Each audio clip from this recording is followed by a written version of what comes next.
मला त्यांनी येऊन सगळ्या गोष्टी सांगितल्या आता इथे. प्रश्न असा आहे की अजित पवार गेल्यानंतर अनेक संशयाची भूतं ही अजूनही फिरतायत त्या सगळ्या गोष्टीच्या अपघाताच्या मागे. मध्यंतरी मी कोणाशी बोललो होतो की अपघात हा धोक्याने झाला का धोक्याने झाला हे अजूनपर्यंत महाराष्ट्राला समजत नाहीये. आणि अशा सगळ्या परिस्थितीमध्ये त्यांनी मला येऊन सगळ्या त्या टेक्निकल गोष्टी सांगितल्या ज्या त्यांनी पत्रकार परिषदेमध्ये पण सांगितल्या होत्या.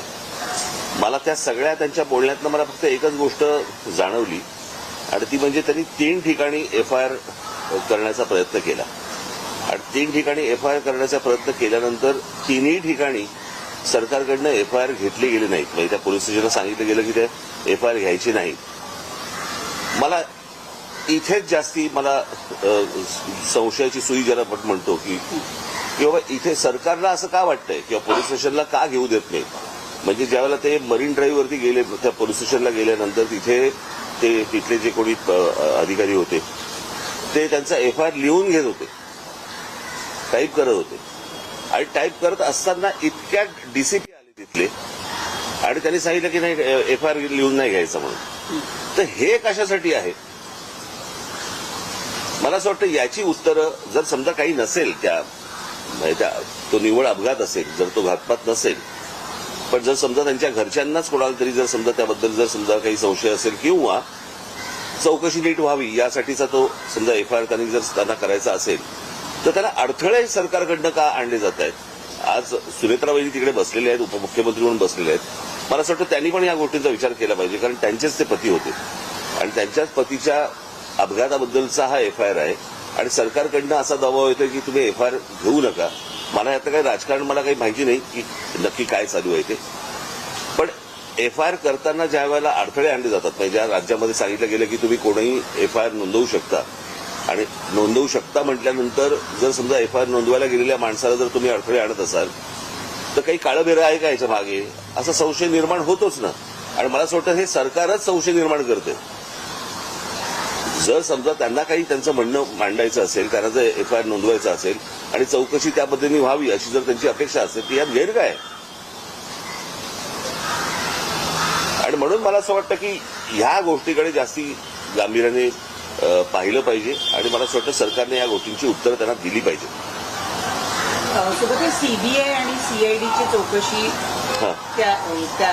तेही कुठपर्यंत आले अजून CBI चौकशी जी आहे मला असं वाटतं ब्लॅक बॉक्सचं पण अजूनपर्यंत काही कळलेलं नाही काय झालं आणि काय नाही ते.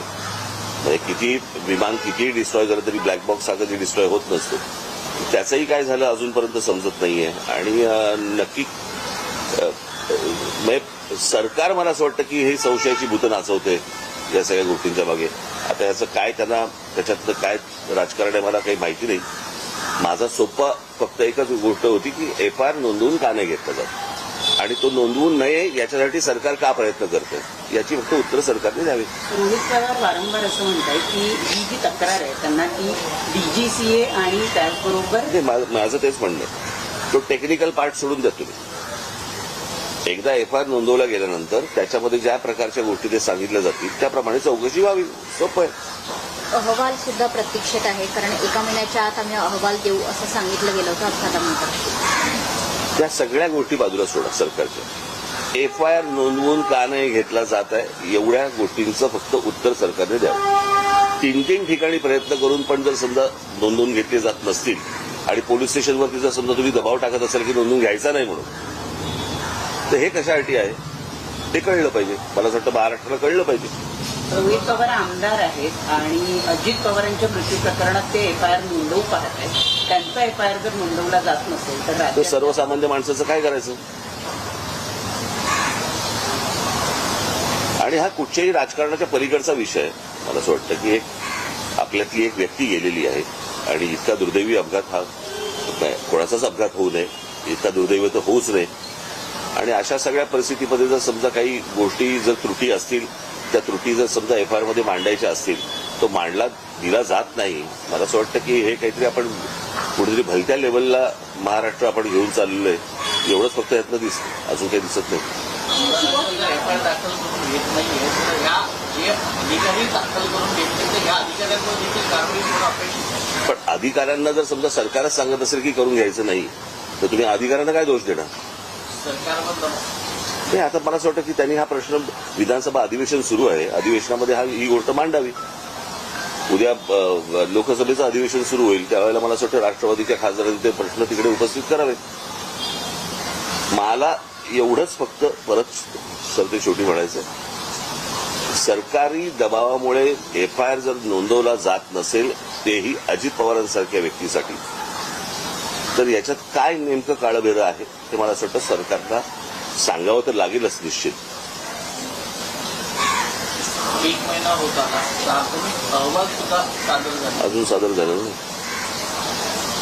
तर त्याच्यामुळेच काय होतंय की त्या असल्या सर्व गोष्टींमुळे संशयाची भूतं नाचवली जात आहेत किंवा नाचत आहेत. आणि मग प्रत्येक महाराष्ट्रातल्या प्रत्येक नागरिकाच्या मनामध्ये जे शंका या ज्या निर्माण होत आहेत त्या सगळ्या ह्याच गोष्टीमुळे होत आहेत. ठीक आहे.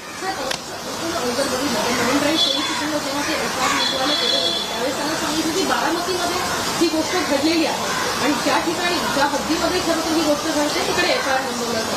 त्या ठिकाणी जेव्हा एफआयआर नोंदवायला गेले तिकडेही टोलवाटोलवी केली.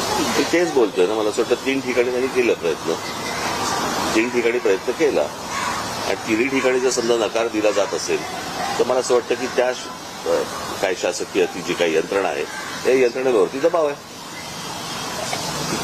आणि त्यातल्या सगळ्यात महत्वाचं म्हणजे या गोष्टींबद्दल सुनेत्रा वहिनी बोलल्या पाहिजे. मुख्यमंत्री तर बोललेच पाहिजे पण सुनेत्रा वहिनी देखील बोलल्या पाहिजे. त्यांनी मुख्यमंत्र्यांना भेटून सीबीआय चौकशीची मागणी केली. मुख्यमंत्र्यांनी निवेदन करताना हे सांगितले विधानसभेत सीबीआय चौकशीची मागणी करतो. सीबीआय चौकशा वगैरे त्या सगळ्या होत राहतील. एक एफआयआर आहे ना फक्त, त्या एफआयआरला सरकार का घाबरतं? रोहित पवारांनी मांडलेले तुम्हाला ते मी ऐकले होते ना, त्यांची ज्यावेळेला प्रेस कॉन्फरन्स घेतली त्यावेळेला ते आपण मुद्दे मांडले होते, मी सांगितले होते, मी ऐकले होते. टेक्निकल मला असं वाटतं ते बोलू शकतात जास्त. ठीक आहे.